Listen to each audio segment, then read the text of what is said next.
What's up everybody, my name is Kyle, and today I thought I would pick what I think are the 6 ugliest cars from the 90s. Yes, I have enjoyed making the 6 best looking cars videos so much that I thought I'd turn this into a series where I'd look back from different eras of car and find the best and ugliest cars from that period. It's interesting to sort of look back at this sort of stuff because you can see where cars got their inspiration, influences, and what was trending at the time in terms of car design. I still will be using the categories because it makes it a lot more fair, as we're not just using crappy rust bucket saloon cars and we're not just picking the sleek and smooth supercars. The categories once again are convertible, SUV, small car, GT car, which can kind of be like coupe or a luxury car, supercar or sports car or hypercar,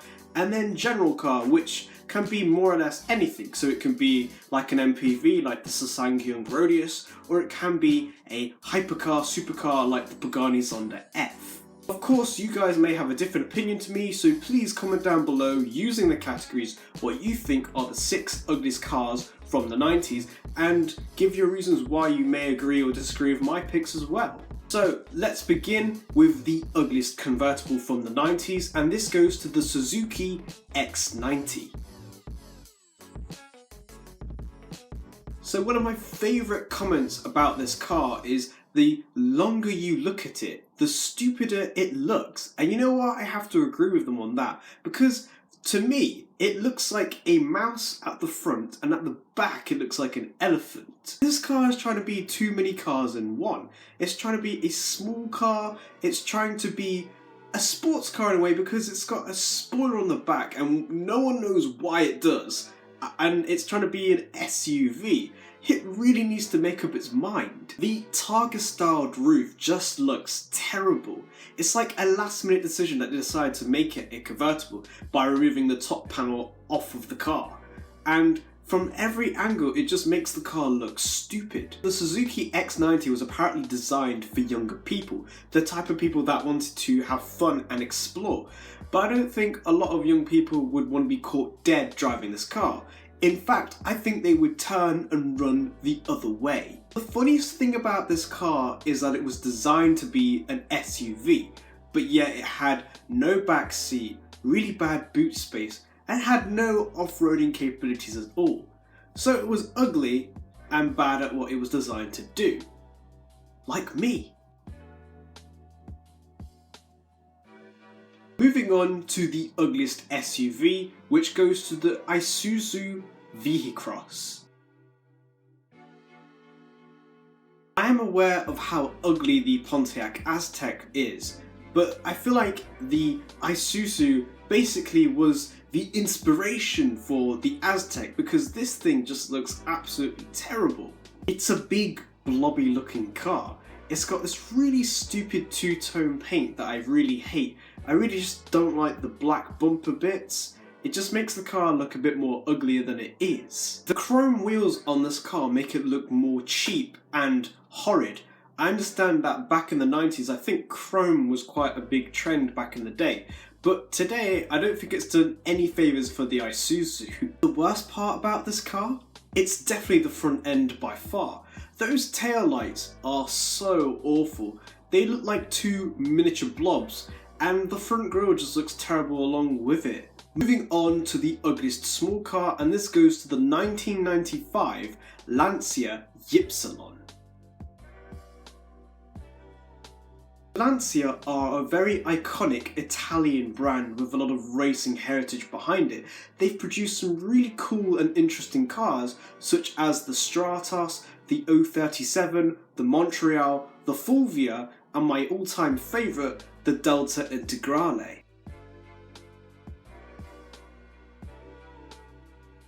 So you'd think that they would use these cars as design influences for their other cars in their range, but this was not the case for the 95 Ypsilon.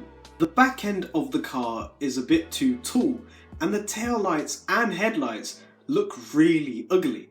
It makes the car look a bit miserable, like it doesn't want to exist. The rubber groove that runs along the whole car, which begins underneath the front grille and headlights, ruins the design appearance. Like, why is that even there? It's kind of sad to see what Lancia did with this car, having made some pretty cool looking cars beforehand. It's as if someone didn't want Lancia to continue doing that. Moving on to the ugliest GT car, and this goes to the Buick Riviera. If you were very far away from this car, you probably wouldn't think that it didn't look terrible. But of course, when you come up close and personal to it, it's a different story. The front end is hideous. It reminds me of someone that's smug about everything all of the time. It's like this car had upper lip surgery and it went wrong. And it also definitely reminds me of a whale. The side view of this car isn't so bad. In a way, it does sort of remind me of a Jaguar XJS, and that is not a bad compliment at all.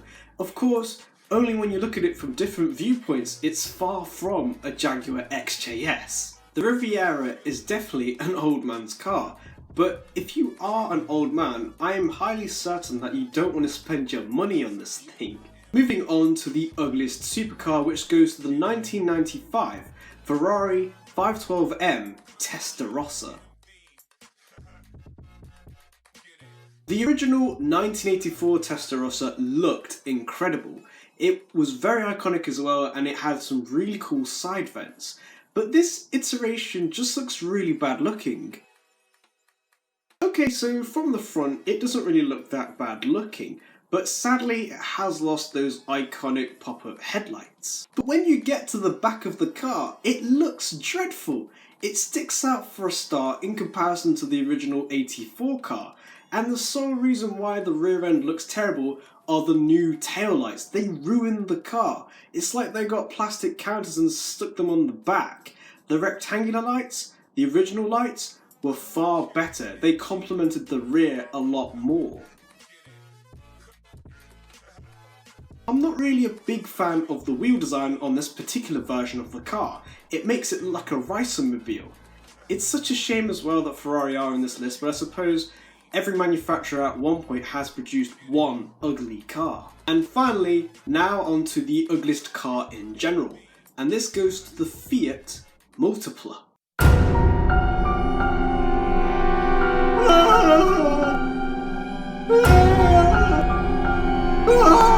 How could this ugly 90s car list be complete without the Fiat Multipla being mentioned? I personally think they used a hippo for the design inspiration of this car.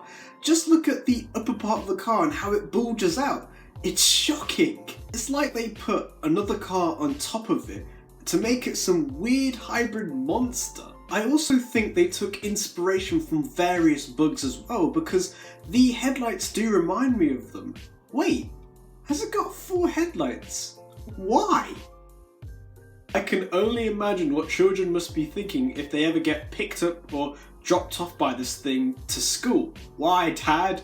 Why? We can all accept this car to be undeniably ugly, but in a weird way that was a part of its charm. It's the reason why it's become so popular, due to the quirky way it looks. This car will definitely go down in history as one of the most iconic ugliest cars ever made, and what an honour it will hold. In conclusion, those were my picks for what I think are the 6 ugliest cars from the 90s.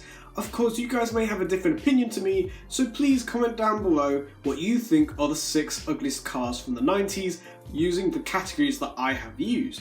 And if you want to comment if you agree or disagree with my picks, please do so and give your reasons why.